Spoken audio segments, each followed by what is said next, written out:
जय महाराष्ट्र. जय महाराष्ट्र. समोरून ज्या जोरदारपणे जय महाराष्ट्राची गर्जना झालेली आहे त्याच्यामुळे महाराष्ट्रातल्या आणि देशातल्या तमाम मराठी जनांना, हिंदू जनांना लक्षात आलं असेल माझ्यासमोर कोण बसलाय. कारण जय महाराष्ट्र आवाज घुमवणारे बाळासाहेब ठाकरे, त्यानंतर उद्धवजी ठाकरे आज या स्टुडिओमध्ये आपल्याबरोबर उपस्थित आहेत. गेल्या 1 महिन्यापासून महाराष्ट्रात, देशात जे एक राजकीय वादळ निर्माण झाल्याचा भास निर्माण केले जातोय त्याचे संपूर्ण केंद्रबिंदू उद्धव ठाकरे आहेत. आणि ज्यांना प्रतीक्षा होती मोठ्या प्रमाणात की उद्धव ठाकरे कधी बोलतील या सगळ्या विषयावर आणि लोकांच्या प्रश्नांना थेटपणे कधी उत्तरं देतील, अशी बहुचर्चित आणि बहुप्रतीक्षित असलेली मुलाखत आज ते सामनासाठी देत आहेत. उद्धवजी, मी आपलं स्वागत करतो. फार नमनाला घडावर तेल न घालता थेट प्रश्नाकडे आपण येऊया. कारण गेल्या काही दिवसात महाराष्ट्रात आणि देशात ज्या घडामोडी घडवल्या जात आहेत त्याच्यामुळे महाराष्ट्राचं समाजमन अस्वस्थ आहे. आपण किती अस्वस्थ आहात किंवा आपली भूमिका पुढे काय आहे, यातून शिवसेना कशी पुढे जाईल, अशा अनेक प्रश्नांचं काहू या राज्याच्या मनामध्ये, जनतेच्या मनात नाही, महाराष्ट्राच्या मनामध्ये मारलेलं आहे. पण तरीही मला आज तुम्ही खूप रिलॅक्स दिसताय उद्धव साहेब. म्हणजे मला याचं कारण समजत नाही की आज मी आपल्याला पाहतोय का गेले काही दिवस पाहतोय आपल्या चेहऱ्यावर कोणताही तणाव दिसत नाही आणि आपण अत्यंत मोकळेपणाने इथं आलात आणि बोलताय. हे काय रहस्य आहे? हे रहस्य साहजिकच आहे. माझी मा आणि शिवसेना प्रमुख बाळासाहेब यांच्याकडनं आलेले एक हे रसायन आहे. मा म्हटल्यानंतर शांत, सौम्य, संयम, आणि साहजिकच आहे बाळासाहेब म्हटल्यानंतर वर्णन करण्याची आवश्यकता नाही आहे. आज जवळपास 1 वर्षानंतर आपण भेटतो आहोत. होय. मला आठवतंय गेल्या वर्षी या दिवसात जेव्हा आपली मुलाखत घेतली होती तेव्हा कोरोनाचा कहर हा वरखाली होत होता. त्या कोरोनामध्ये जे काय करता येणं शक्य होतं ते मी राज्याचा मुख्यमंत्री म्हणून आणि अभिमानाने सांगेन की माझ्या राज्याचा कुटुंब प्रमुख म्हणून मी केलं. त्याच्यानंतर आता पाहिलं असाल, कारण त्यावेळेला लॉकडाऊन होता, मंदिरं बंद होती, सणासुदींना बंदी होती. पण यावर्षी आपण पहिली पंढरपूरच्या वारी, तिला परवानगी दिली म्हणण्यापेक्षा तिच्यामध्ये कोणताही अडथळा येऊ दिला नाही आणि जल्लोषात ती पार पाडली. म्हणजे पुन्हा एकदा सणासुदीला सुरुवात झालेली आहे. आता दहीहंडी येईल, गणपती येतील, नवरात्री येईल, दिवाळी येईल. पुन्हा एकदा आपल्या आयुष्यामध्ये उत्सव, उत्साह आणि आनंद ह्याची सुरुवात झालेली आहे. एक मध्ये जणू काही पॉज बटन दाबलं गेलं होतं. आपल्या सगळ्यांच्या सहकार्याने आपण कोरोनातून आणि त्या संकटातून बाहेर पडलो. मला आनंद आहे. आता आपण सुरुवातीला जे म्हटलं की एक वादळ आल्याचा आभास होतोय. वादळ म्हटल्यानंतर पालापाचोळा उडतो. तो पालापाचोळा उडतोय सध्या, आणि तो पालापाचोळा एकदा बसला की खरं दृश्य हे लोकांसमोर नक्कीच येणार आहे. मी शांत कसा, तर मला चिंता नाही आहे. चिंता माझी नाही आहे, शिवसेनेची तर बिलकुल नाही आहे. हां, थोडीफार जी आहे ती नक्कीच मराठी माणसांची आणि हिंदूंची आहेच, हिंदुत्वाची आहे. ह्याचं कारण हिंदू द्वेष्टे हे आपल्या घरातच आहेत. मराठी द्वेष्टे, मराठी माणसाची एकजूट तुटावी, फुटावी, हिंदूंमध्ये फूट पडावी, आणि जी मेहनत माननीय शिवसेना प्रमुखांनी हयातभर केली मराठी माणसाची एकजूट करण्यासाठी, हिंदुत्वाची, हिंदूंची एकजूट करण्यासाठी, ती आपल्याच काही कपाळकरंट्यांच्या हातनं तोडावी, मोडावी असा हा प्रयत्न केला जातोय. ती मला एक चिंता आहे. आणि म्हणून मी जे म्हटलं की हा पालापाचोळा सध्या उडतोय, कोण कुठे, हा इकडनं पालापाचोळा तिकडे जातोय, पुन्हा इकडे येतोय. ही जी गळणं गरजेची होती ती पानं ही उडतात. मी मागे एकदा माझ्या मनोगतात म्हटलं होतं की ज्या वेळेला मी वर्षामध्ये राहत होतो त्या वर्षामध्ये 2 झाडं ही आपल्या घराला लागूनच आहेत. एक आहे गुलमोहराचं आणि दुसरं बदामाचं. दोन्ही झाडं मी साधारणतः गेले 2-1 वर्ष बघतोय. ज्याला आपण पतझड म्हणतो, ती पानं पूर्ण गळून पडतात. पानगळ पानगळ म्हणतो. ती पानं पूर्ण गळून पडतात अशा काड्या राहतात. आपल्याला वाटतं या झाडाला काय झालं, पण 2 ते 3 दिवसात पुन्हा नवीन कोंब येतात, अंकुर येतात.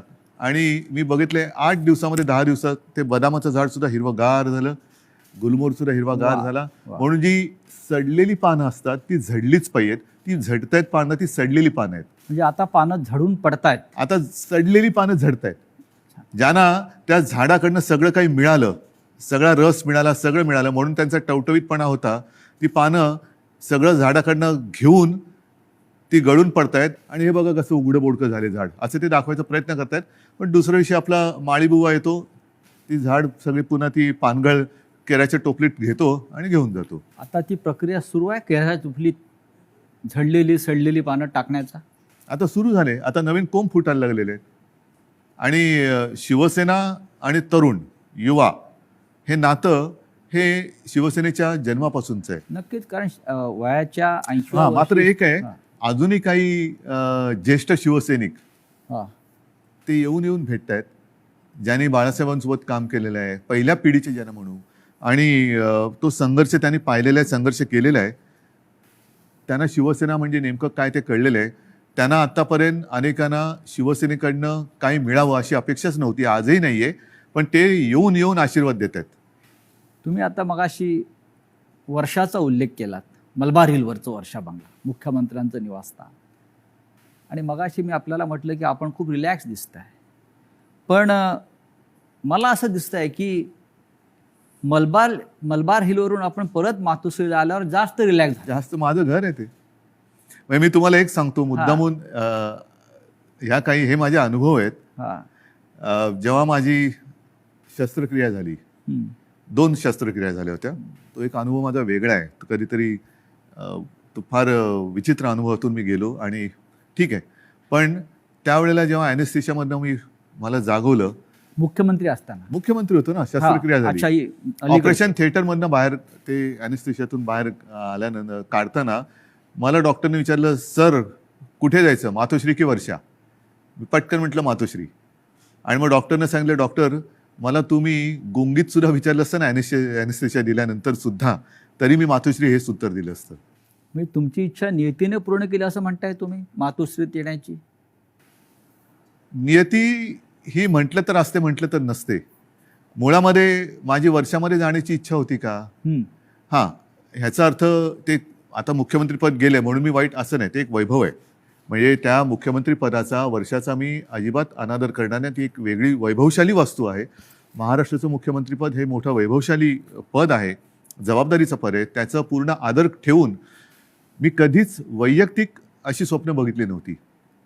पण त्यावेळेला जे घडलं ते आजच्या लोकांना, ज्यांना आपण विश्वासघातकी म्हणू, त्यांना ते पूर्ण माहिती आहे कसा पाठीत वार केला गेला आणि कोणत्या परिस्थितीत महाविकास आघाडीला आपल्याला जन्म द्यावा लागला. हो, पण तुम्ही इस्पितळात असताना, तुम्ही गुंगीत असताना तुमचं सरकार पाडण्याचा प्रयत्न होत होता. त्या विषयावर बोलू का? असं साधारण तुम्ही सुद्धा कारण मला कुठेही त्या माझ्या अनुभवातनं सहानुभूती नकोय. तो फार वाईट अनुभव होता.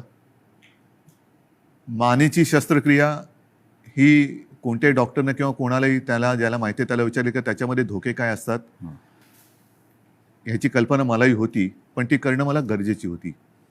ती केल्यानंतर पहिली शस्त्रक्रिया झाली, त्यातून मी चांगला बाहेर पडलो होतो. अचानक एक 5-7 दिवसानंतर सकाळी जाग आल्यानंतर, खरं म्हणजे त्या दिवशी मला डॉक्टरने सांगितलं होतं की उद्धवजी उद्या आपल्याला जिना चढायचं आहे. तर मी मानसिक तयारीत होतो की आज जिना चढायचं, एक एक पाऊल पुढे जायचं आहे. सकाळी जाग आल्यानंतर जरा थोडासा एक आळस द्यायचा प्रयत्न केला तर मानेमध्ये जो एक असा क्रॅम्प म्हणतो असा आला आणि माझी मानेखालची सगळी हालचाल बंद झालेली. म्हणजे मला श्वास घेताना मी बघत होतो माझं पोटही हलत नव्हतं. पूर्णपणे मी निश्चल झालो होतो. एक ब्लड क्लॉट तिकडे आला होता. सुदैवाने डॉक्टर वगैरे सगळे जागेवर होते आणि ज्याला तो गोल्डन आवर म्हणतात, त्या गोल्डन आवरमध्ये ते ऑपरेशन झालं म्हणून मी तुमच्यासमोर आज उभा आहे. त्या काळामध्ये माझ्या कानावर येत होतं, माझे हातपाय हलत नव्हते, बोटं हलत नव्हती. सगळ्यात टेन्शन मला होतं की समजा कुठे काय डास चावला, मुंगी चावलं तर खाजवायचं कसं. म्हणजे हा एक वेगळा विचित्र भाग होता. पण त्या काळात माझ्या कानावर येत होतं की काही जण मी बरा व्हावा म्हणून देवावरती अभिषेक करत होते आणि काही जण मी असाच राहावा म्हणून देव पाण्यात बुडून बसले होते. देव पाण्यात बुडून बसलेले लोक आता पक्ष बुडवायला निघालेत. आणि तेव्हा हे पसरवलं जात होतं की हा काय आता उभा नाही राहत, आपलं काय होणार, तुझं काय होणार. म्हणजे ज्या काळामध्ये आपल्या पक्षाला सावरण्याची वेळ होती, आपला मी पक्षप्रमुख, कुटुंबप्रमुख, शस्त्रक्रिया झाल्यानंतर माझी हालचाल होत नव्हती, त्या काळामध्ये ह्यांच्या हालचाली जोरात होत होत्या. हे नाही म्हटलं तरी एक मला वेदनादायी एक सत्य हे आयुष्यभर माझ्यासोबत राहणार की जेव्हा, आणि मी तुम्हाला जबाबदारी दिली होती पक्ष सांभाळायची, नंबर 2चं पद होतं, पक्ष सांभाळायला म्हणून पूर्ण विश्वास दिला होता. तो विश्वासघात तुम्ही, मी हॉस्पिटलमध्ये असताना, म्हणजे माझी हालचाल बंद होती तेव्हा तुमची हालचाल जोरात होती, आणि ती सुद्धा पक्षाच्या विरोधात. शिवसेनेच्या विरोधात किंवा शिवसेनेच्या बाबतीमध्ये हे विश्वासघाताचं राजकारण वारंवार का होतं? ह्याचं कारण शेवटी आम्ही पक्ष हा प्रोफेशनली नाही चालवत असं मी म्हणेन. हम्म. तुम्ही सुद्धा गेले अनेक वर्ष शिवसेना अनुभवतात, शिवसैनिकच आहात तुम्ही, पण एक परिवार म्हणून आपण बघत आलेलो आहे. बाळासाहेबांनी आम्हाला तेच शिकवलं, महाने तेच शिकवलं की एकदा आपलं म्हटल्यानंतर आपलं, त्याच्यावरती कदाचित जो राजकारणामधला गुन्हा किंवा चूक असेल ती आमच्याकडनं वारंवार होते, ती म्हणजे एखाद्यावरती विश्वास टाकला म्हणजे आम्ही त्याच्यावर अंधविश्वास टाकतो. पूर्ण जबाबदारी, मग त्याला ताकद देणं असेल, शक्ती देणं असेल. म्हणजे 2014 साली जे आत्ता आम्ही हिंदुत्व सोडलंय म्हणून आवई उठवत आहेत, मारतायत, बोंब मारतायत, त्यांना मला हाच प्रश्न विचारायचा आहे की 2014 साली भाजपाने युती तोडली होती तेव्हा आपण काय सोडलं होतं? काहीच सोडलं नव्हतं. आजही नाही सोडलेलं हिंदुत्व. पण तेव्हा जो एक मधला काळ आला होता, विरोधी पक्ष एक शिवसेना झाली होती, म्हणजे अनेकांना असं वाटलं होतं की शिवसेना आता संपेल, पण शिवसेना एकाकी लढली आणि 63 आमदार निवडून आलेले.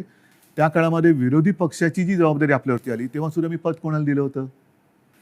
आता सुद्धा जर भाजपनी आत्ता जे केलेलं आहे हे माझ्याशी बोलणी केल्याप्रमाणे हे आत्ता केलं, हे बोलणी केल्याप्रमाणे तेव्हा केलं असतं तर सन्मानाने झालं असतं. देशभरामध्ये पर्यटन करण्याची गरज लागली नसती. आणि असं मी ऐकलं, असं मी वाचलं, माझ्याकडे माहिती नाही, पण हजारो कोटी रुपये खर्च केले गेले. विमानांचा खर्च, हॉटेलचा खर्च, हे त्याच्यानंतर काही आणखीन अतिरिक्त खर्च म्हणजे खोक्यातला असेल. त्या खोक्यात काय दडलंय हे ज्याचं त्याला माहीत, देणाऱ्याला आणि घेणाऱ्याला कळलं असेल.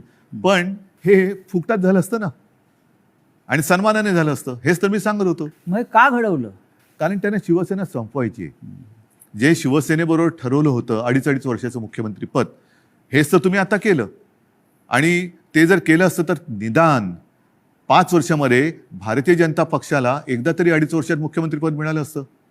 ही जी काय आता सोंगढोंग करतायत आम्ही शिवसेनेला, आता ही शिवसेना ते म्हणतात ती शिवसेना नाहीये. हे सगळं तोडफोड करून त्यांचं समाधान होत नाही, त्यांना शिवसेना संपवायची आहे.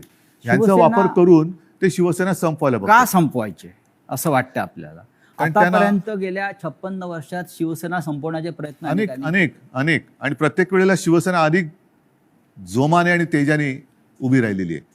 आता सुद्धा त्यांना हिंदुत्वामध्ये भागीदार नको असेल, पण माझं नेहमी असंच म्हणणं आहे की शिवसेना प्रमुखांनी हिंदुत्वासाठी राजकारण केलं, कारण हिंदुत्व मजबूत व्हायला. हे जे करतायत ते राजकारणासाठी हिंदुत्व वापरतायत. हा आमच्या आणि त्यांच्या हिंदुत्वातला फरक, जे विचारतात ना तुमचं आणि भाजपचं हिंदुत्वामध्ये फरक काय, तो हा आहे.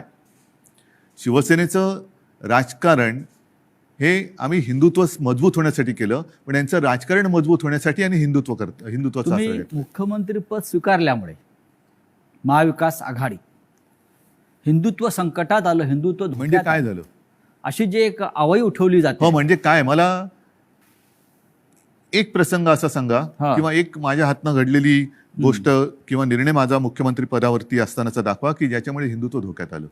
एक निर्णय दाखवा. तर तुम्ही तेव्हा अयोध्येला आत्ता सुद्धा गेला होतात. अयोध्येमध्ये महाराष्ट्र भवन आपण उभं करतो, बरोबर आहे. हे हिंदुत्वाला सोडून आहे की नाही? तुम्ही ठरवा. अयोध्येत महाराष्ट्र भवन, बरोबर आहे. मुख्यमंत्री होण्याच्या आधी सुद्धा मी अयोध्येत गेलो होतो, प्रत्येक वेळेला आपण होतात. मुख्यमंत्री झाल्यावरती सुद्धा अयोध्येत गेलो होतो. कोण काय म्हणेल मी परवा नाही केली. मी गेलो आणि रामलल्लाचं दर्शन घेऊन तेव्हाही आलो होतो. 2दा मी स्वतः अयोध्येत गेलो होतो. आता नव्या मुंबईमध्ये आपण तिरुपतीचं मंदिर त्याला जागा दिली. प्राचीन जी मंदिरं आहेत त्यांचं संवर्धन करणं, जतन करणं हे आपण सुरू केलं. गडकिल्ल्यांचं आपण सुरू केलं. हे कुठे, ह्याच्यात हिंदुत्व कुठे गेलं?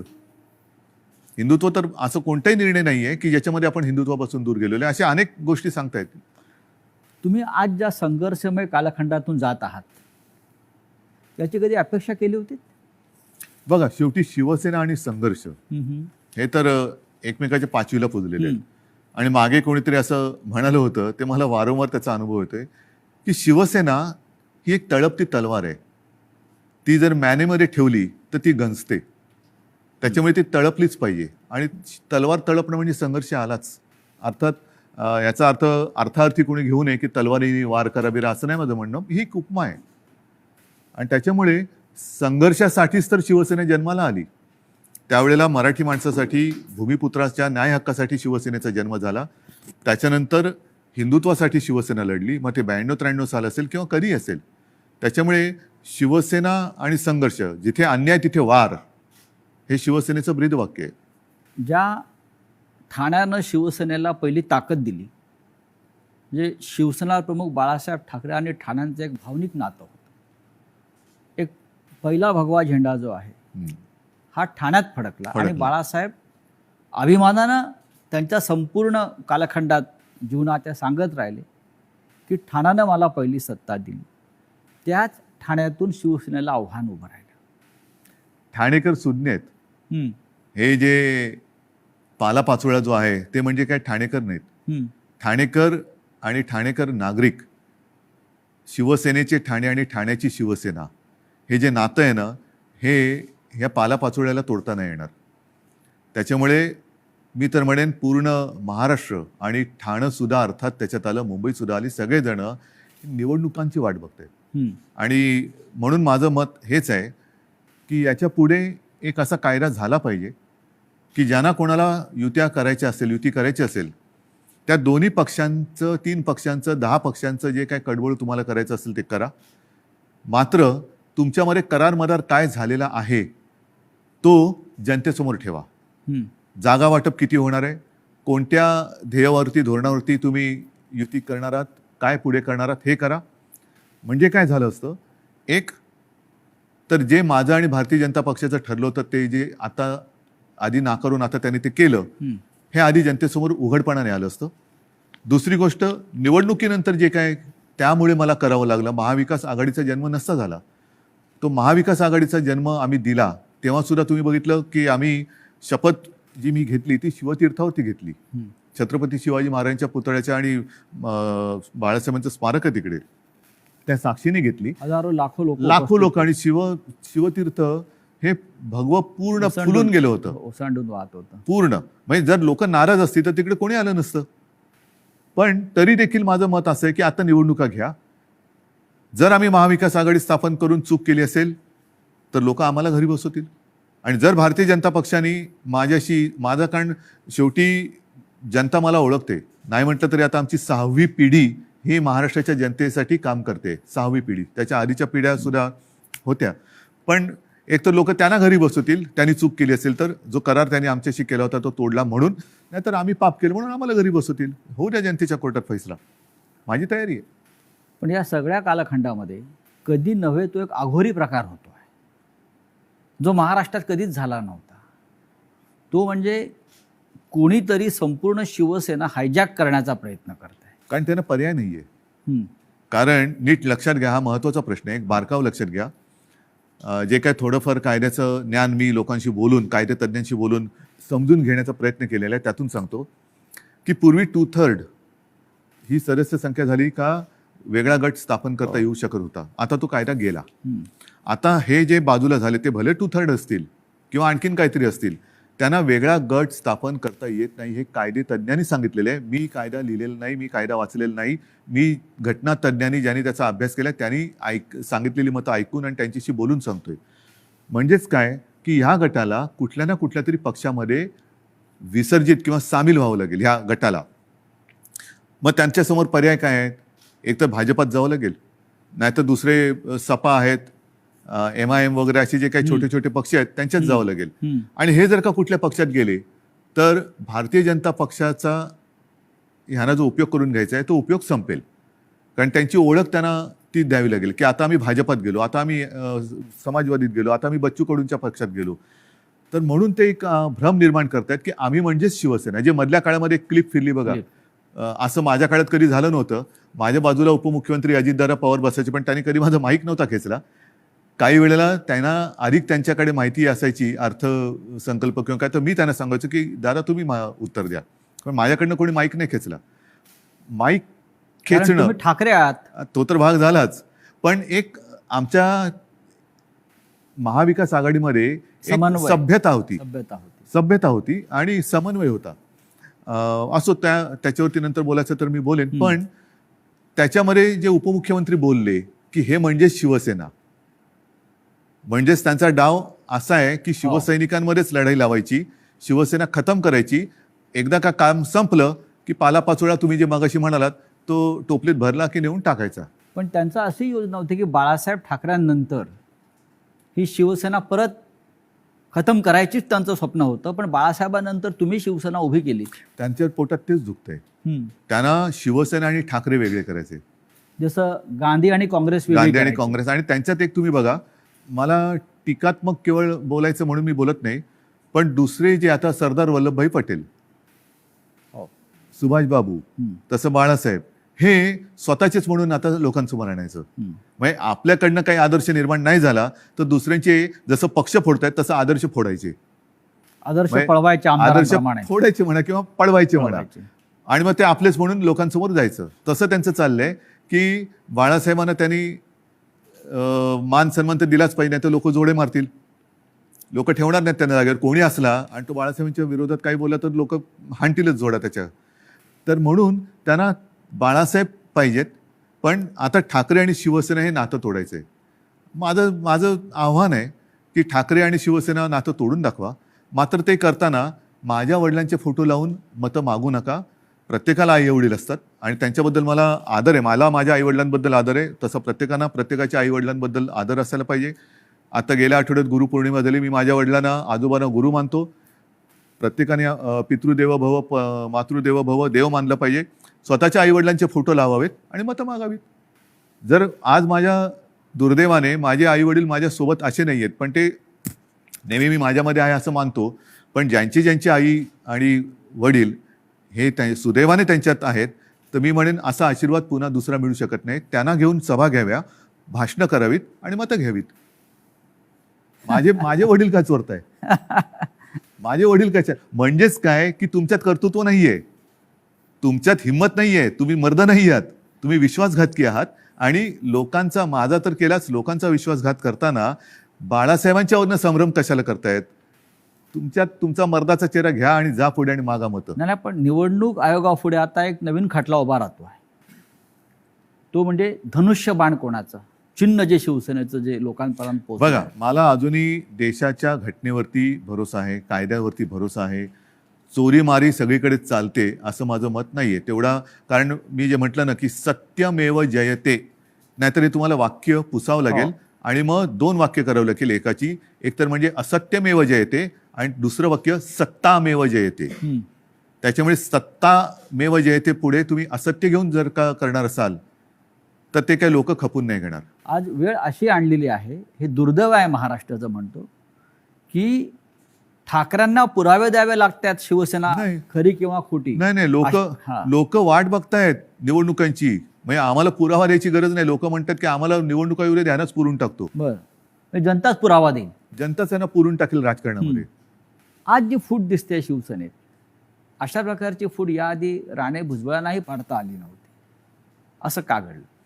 ज्यांना मी अधिकार दिले होते, ज्यांना मी म्हणजे त्यावेळेला लोक माझ्या तोंडावर नव्हती बोलत, पण मला कुजबूज ऐकली की अरे काय मुख्यमंत्री, नगरविकास खातं मुख्यमंत्र्याकडे असायला पाहिजे, मलईदार खातं आहे म्हणतात. मला मलाई विलई खाण्यासाठी मी गेलो नव्हतो. मी माझ्याकडे जी खाती ठेवली होती ती एक GAD, ज्याला सामान्य प्रशासन म्हणतात, न्याय व विधी. IT-मध्ये मला खरंच काहीतरी एक तंत्रज्ञानाचा उपयोग सगळ्या खात्यांसाठी काहीतरी करता येईल का, हा एक माझा विषय होता. राजीव गांधींनी एक क्रांती केली होती, तसा एक विषय होता. आणि त्याच्यानंतर काही काळ एका दुसऱ्या मंत्र्यांनी दिवे लावले म्हणून त्यांचं खातं माझ्याकडे थोडे दिवस मला ठेवावं लागलं होतं. नक्की काय चुकलं असं वाटतं?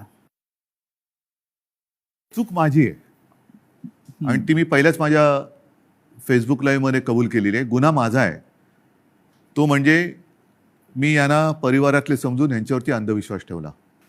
तुमचं मुख्यमंत्री होणं चुकलं? मला 2 गोष्टी आहेत. समजा मी मुख्यमंत्री त्यावेळेला यांना केलं असतं, हां. यांनी वेगळं आणखीन काय केलं असतं, कारण यांची भूकच भागत नाही. यांना मुख्यमंत्रीपद पण पाहिजे आणि आता पक्षप्रमुख म्हणजे शिवसेना प्रमुख व्हायचे. शिवसेना प्रमुखांबरोबर स्वतःची तुलना करायला लागलात.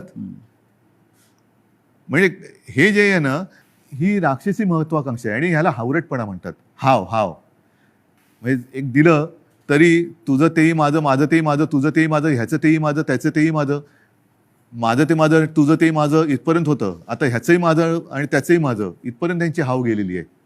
या हावरटपणाला सीमा नसते. की महाविकास आघाडीचा प्रयोग चुकला? महाविकास आघाडीचा प्रयोग जर का चुकला असता तर लोकांनी उठाव केला असता. लोकांनी, जनतेने केला असता. तसं नाही झालं. जनता ही आनंदी होती कारण आल्याच आम्ही पहिल्यांदा शेतकऱ्यांना कर्जमुक्त केलं होतं. हां. त्याच्यानंतर कोरोना काळामध्ये मी अभिमानाने सांगेन संपूर्ण माझ्या मंत्रिमंडळातील सहकार्यांनी, प्रशासनाने आणि जनतेने उत्तम सहकार्य केलं. म्हणून आणि म्हणूनच ज्या पहिल्या 5 मुख्यमंत्र्यांमध्ये माझं नाव आलं ते मी माझं नाव नाही मानत, ते जनतेचा मी प्रतिनिधी म्हणून ते नाव आलं होतं. जर समजा यांनी सहकार्य नसतं केलं तर कोण होतो मी?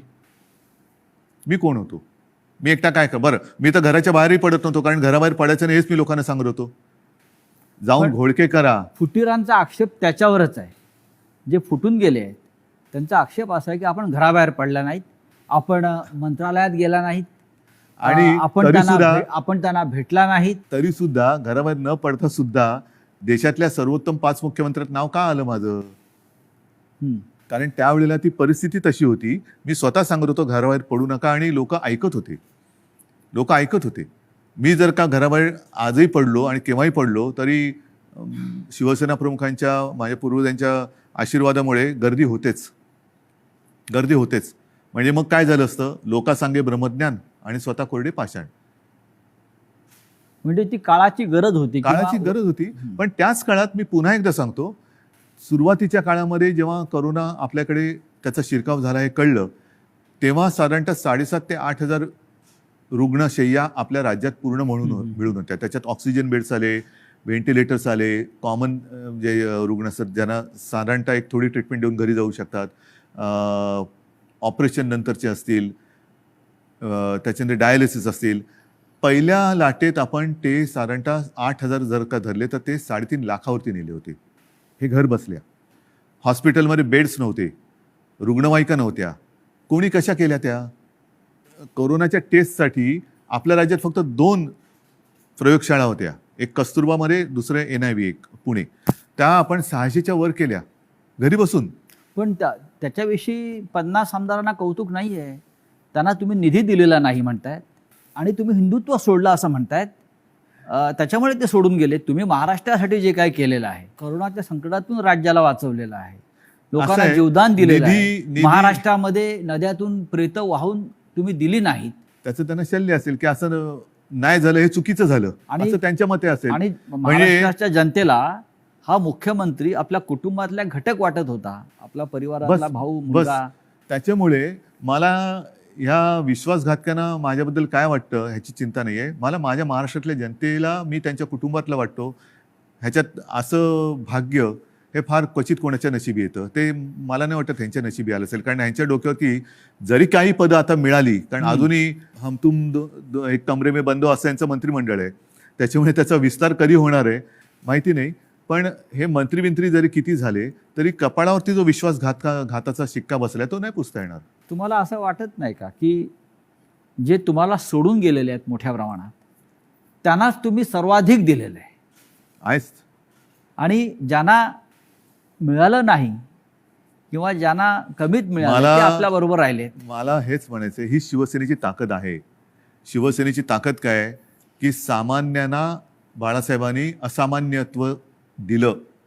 आता पुन्हा एकदा या सामान्यातून असामान्य लोक घडवण्याची वेळ आलेली आहे. आणि म्हणून मी माझ्या तमाम शिवसैनिकांना आणि माझ्या माता भगिनींना, बांधवांना विनंती करतो की चला परत उठा. आता पुन्हा एकदा सामान्यांना असामान्य बनवूया. कारण हे सारी लोक होती आणि ह्यांना ती चूक, मी पुन्हा तेच म्हणेन की ही चूक माझी आहे की त्यांना ताकद दिली. पण त्या ताकदीने ते उलटा वार नुसता नाही केला, तर राजकारणामध्ये ज्या आईने जन्म दिला त्या आईला गिळायला निघालेली अवलाद आहे. नुसतं आईवरती वार करणारे आपण म्हणत होतो तशी नाहीये. ही राजकारणात ज्याने यांना जन्म दिला त्या आईला म्हणजे शिवसेनेला गिळायला निघालेली अवलाद आहे. ज्या पण आमदारां- तेवढी ताकद हो. त्यांच्यामध्ये नाहीये, कारण शेवटी आई ही आई असते. नक्कीच. तुम्ही आईचा उल्लेख केला. कालपर्यंत हे सगळे लोक या शिवसेनेला आपली आईच मानत होती. तुमच्याबरोबर वर्षावरती अनेकांना मी बसलेले बघितले शेवटच्या क्षणापर्यंत. हो, पण आत्ताच तुमचा आधीचा प्रश्न काय होता की मी यांना भेटत नव्हतो. तुम्हाला भेटून ते कधी सुरतला गेले, कोण गोव्याला गेलं, कोण गुवाहाटीला गेलं. 50 खोक्यांची इतकी ताकद असू शकते जी निष्ठा विकत घेऊ जाऊ शकते? निष्ठा नाही विकली जात. विकली जाते ती निष्ठा नसतेच. निष्ठा ही म्हणजे विकली जाऊ महाराष्ट्रात शकत पण नाही. महाराष्ट्रात पण झाडं आहे, डोंगर आहे, हॉटेल आहे. किती सुंदर आहे महाराष्ट्र. महाराष्ट्रात फार म्हणजे ग्रामीण भागातल्या आमदारांना महाराष्ट्राच्या निसर्गाची भुरळ पडत नाही आणि गुवाहाटीच्या निसर्गाची भुरळ हो. पडते. म्हणजे मला कळतच नाही मग तुम्ही महाराष्ट्राच्या मातीत कसे काय जन्माला आलात. ज्या महाराष्ट्राच्या मातीत जन्माला आलात त्या मातीची तुम्हाला ओढ नाही, प्रेम नाही, त्या मातीची तुम्हाला कधी वैभव दिसलं नाहीये काय. मी स्वतः कलाकार आहे. मी माझ्या त्याच्यावरनं सुद्धा त्यावेळेला चेष्टा झाली होती. पण मी गडकिल्ल्यांची फोटोग्राफी केलेली आहे, पंढरपूरच्या वारीची केलेली आहे. आणि त्यावेळेला जो मी महाराष्ट्र बघितला एवढा, त्या पावसाळ्याच्या सुमारास मी सगळी फोटोग्राफी केलेली, एवढा नटलेला थटलेला आणि छान काय काय दऱ्या खोऱ्या एवढ्या फुलांनी बहरून जातात.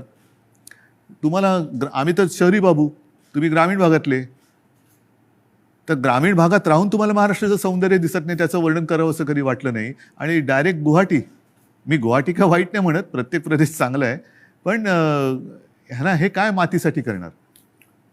इतिहास काळापासून दिल्ली आणि महाराष्ट्राचा कायम झगडा आहे.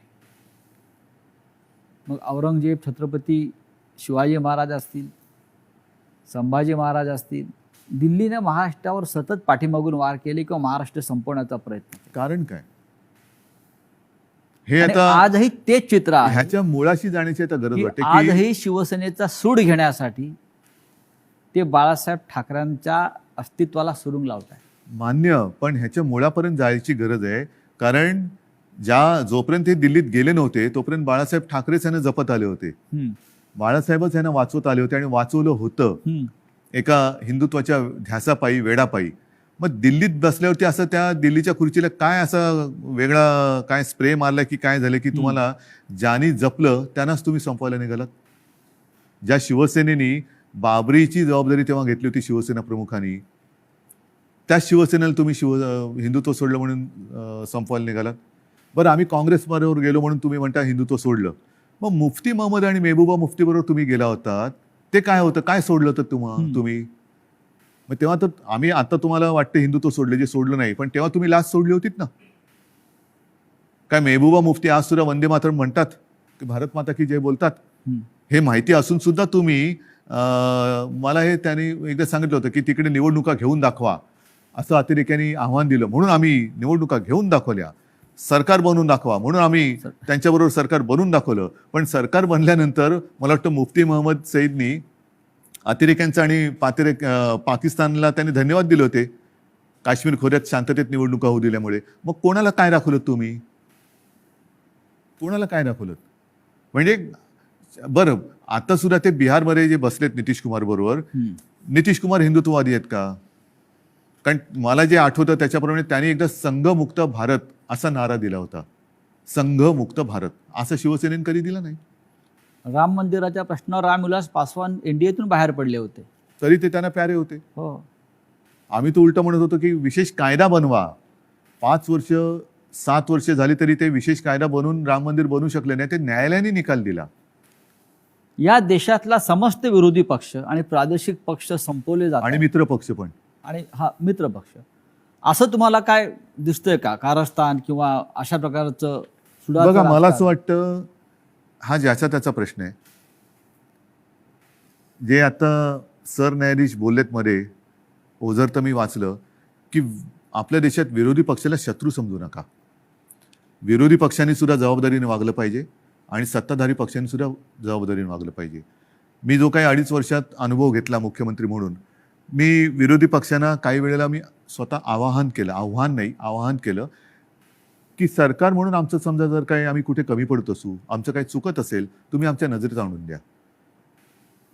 नजरेत आणून द्या. हे काम विरोधी पक्षाचं आहे, कारण ते सुद्धा शेवटी लोकप्रतिनिधी असतात. त्याच्यामुळे सशक्त लोकशाहीसाठी आणि महाराष्ट्राची विरोधी परंपरा पक्ष आहे. हा सुद्धा तेवढा सुसंस्कृत पाहिजे, संवेदनशील पाहिजे, आणि तेवढाच किंवा त्याच्याहून थोडा जास्त हा सत्ताधारी पक्ष संवेदनशील पाहिजे आणि सुसंस्कृत पाहिजे. आता हा संवेदनशीलता आणि सुसंस्कृतपणा हम्म. ही कुठेतरी रसातळाला जायला लागले असं वाटते. कशामुळे? पिढ्या बदलत आहेत आणि सत्तेची हाव. आता काय झालेलं आहे, फास्ट फूडचा जमाना आलेला आहे. हा. तुम्ही फोन केला की 10 मिनिटात, 15 मिनिटात, 20 मिनिटात पार्सल आलंच पाहिजे. तसं मी पक्षात गेलो की मला थोड्या दिवसात काहीतरी मिळालंच पाहिजे. नाही गेलं तर माझ्याकडे दुसरं आहे. या देशामध्ये विरोधी पक्षच राहू नये. मग राज्यामधले शिवसेनेसारखे प्रादेशिक पक्ष असतील किंवा राष्ट्रीय पातळीवरचे काँग्रेससारखे पक्ष असतील, आणि त्यांना संपवण्यासाठी साम दाम दंडभेद ह्यातनं काय साधलं जाणार? म्हणजे केंद्रीय तपास यंत्रणांचा ईडी नाही. असेल, सीबीआय असेल, ह्यातनं साधणार काय? यांचा जो गैरवापर सुरू आहे. शेवटी जनता ही सार्वभौम आहे, आणि तुम्ही बघितलं असाल की जनतेच्या मनाविरुद्ध हम्म. एखादा निर्णय गेला तर जनता थांबत नाही, ती रस्त्यावरती उतरते. आपण जो संवाद जनतेशी साधत आहोत, मला असं वाटतं जनतेच्या सगळ्या प्रश्नांना आपण भरभरून उत्तरं देताय, मनापासून बोलताय. हा संवाद आपण असाच कायम ठेवू.